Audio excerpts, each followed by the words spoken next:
a co-organisé cet atelier entre le laboratoire que je dirige, le laboratoire droit de l'environnement, et le centre de recherche canadien, un centre interdisciplinaire dirigé par le professeur Bonnie Campbell.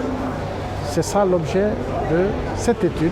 C'est la raison pour laquelle, après avoir procédé au diagnostic, procédé à des recherches, on est arrivé à des constats. Il fallait qu'on procède à la restitution de l'étude aujourd'hui en présence de tous les acteurs, en particulier les acteurs de la santé, les acteurs des mines et les autres ONG et personnes ressources. Le financement de la santé aujourd'hui est principalement assumé par les ménages sénégalais ainsi que par des bailleurs de fonds externes. Alors on s'est demandé, dans un contexte où l'État cherche à accroître son offre de soins de santé gratuits à la population, donc accroître la couverture sanitaire universelle de la population sénégalaise, comment on pouvait assurer un financement qui était domestique et durable? Nous sommes aujourd'hui régis par un document qui est notre référentiel en matière de politique économique et sociale et qui est le plan Sénégal émergent, qui dit que le capital humain est un des piliers du PSE, du développement social. Il nous faut investir dans le capital humain. Et investir dans le capital humain, c'est d'abord la santé, c'est l'éducation. Il y a un potentiel qu'on a voulu explorer et faire des recommandations dans ce sens, mais toujours illustratif du potentiel. Et c'est extrêmement important de trouver des façons pour que les soins de santé soient couverts, pour que ça ne dépende pas du financement international. Pourquoi dépendre de l'aide internationale quand le pays a la richesse pour produire assez, pour couvrir l'accès à la santé? La prise en charge de la santé, le financement de la santé est une problématique qui nous interpelle tous. Si on rapporte ce financement à l'exploitation des ressources minières, on peut dire que la santé, c'est un secteur social qui consomme des devises, donc beaucoup d'argent, et qui n'en produit pas assez. Le secteur des mines, c'est un secteur qui normalement rapporte des devises, des recettes à l'État. Il faut donc voir comment articuler un secteur qui rapporte de l'argent à l'État et un secteur qui consomme. Et la santé, l'éducation. On a pris la santé comme tout simplement une illustration dans le cadre de ce projet de recherche. Et les résultats ont montré qu'effectivement, il est possible de s'appuyer sur les ressources minières pour financer la santé et bien sûr consolider le processus de construction d'un capital humain.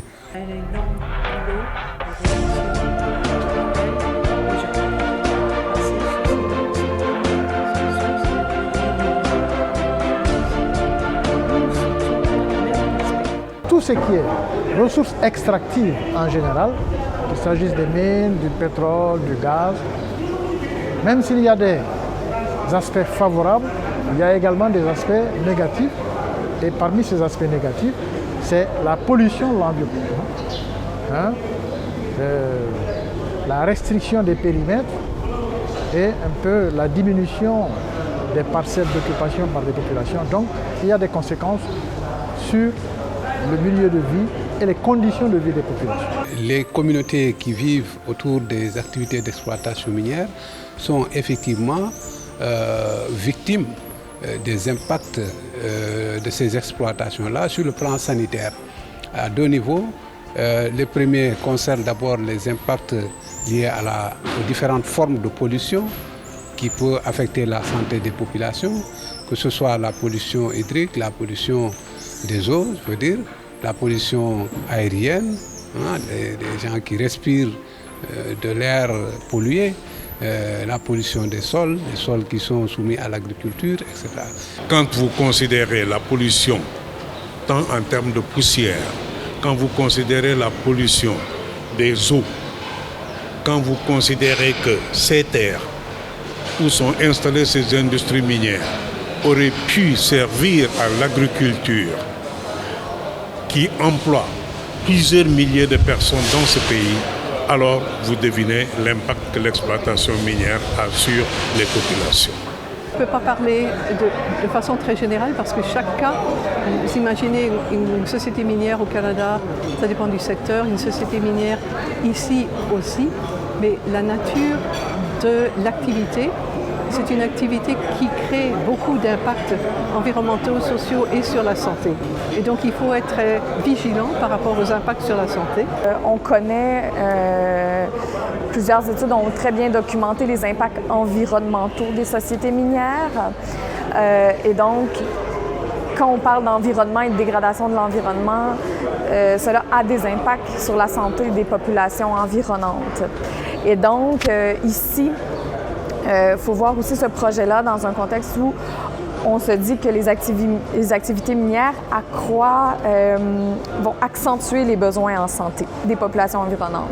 Et donc, de là, l'importance de procéder à cette réflexion, de voir comment les recettes minières pourraient être mieux mobilisées pour financer des services publics clés comme celui du domaine de la santé.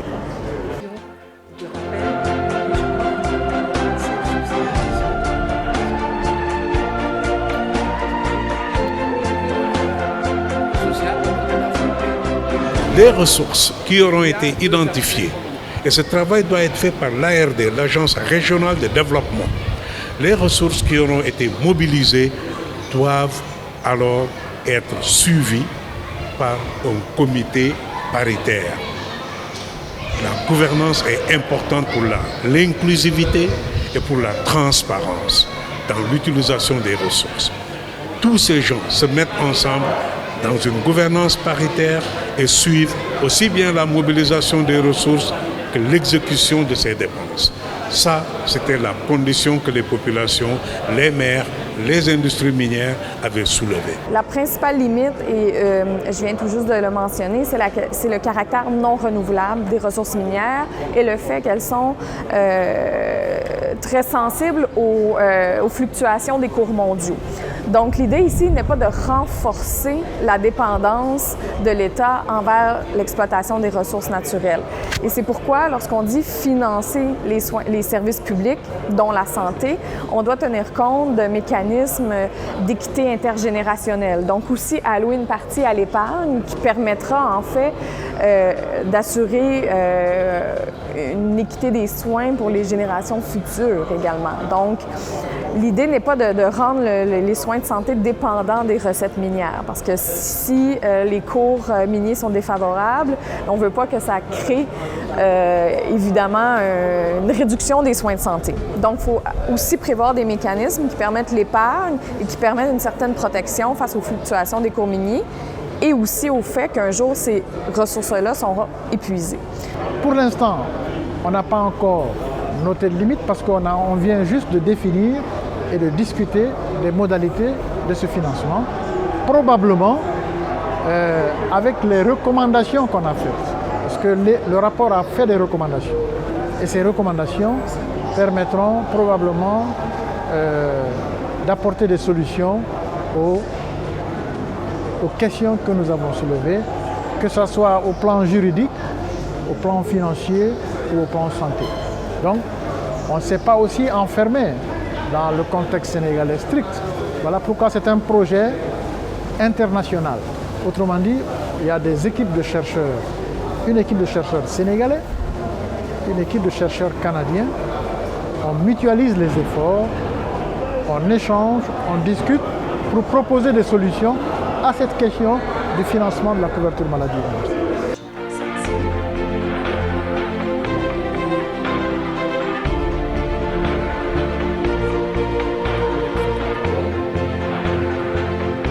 Le cadre réglementaire existe.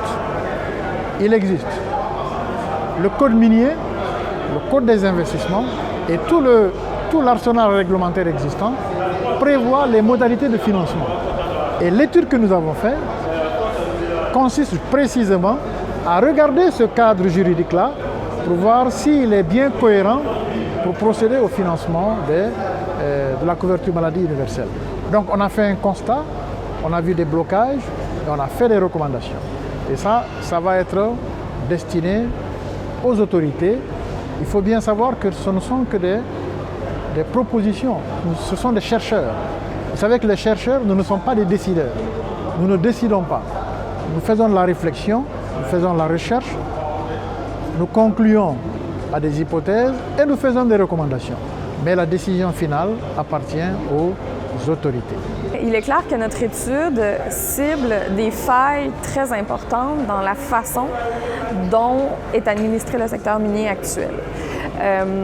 Par exemple, il y a eu des réformes législatives qui ont été mises en place, des réformes réglementaires. On pense à l'adoption du Code minier en 2016 qui propose des mesures très pertinentes. Mais ce code doit s'appliquer aux compagnies en exploitation, ce qui n'est pas le cas aujourd'hui. Seulement une compagnie est régie par le Code minier de 2016. Une compagnie d'exploitation. Donc, nous, c'est des failles qu'évidemment, on a identifiées dans notre étude.